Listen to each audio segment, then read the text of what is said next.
мой финальный вопрос. Я спрашиваю всех ребят и всех моих гостей. Как вы считаете, чем закончится специальная военная операция? Тут однозначное слово «победы». Чем оно может закончиться? Оно закончится победой, нашей победой. Победой нашей страны, победой нашего народа, победой наших идей. Победой. По-другому никогда не было и быть не может.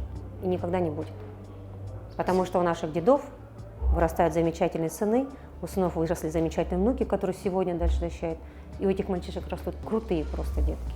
Победа и только победа. И так и будет. Спасибо вам большое. Пожалуйста. Жду в гости.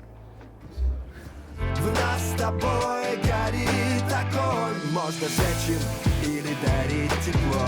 Ты был достаточно силен, чтобы сделать новый вдох. Теперь тебе вторую жизнь даровал.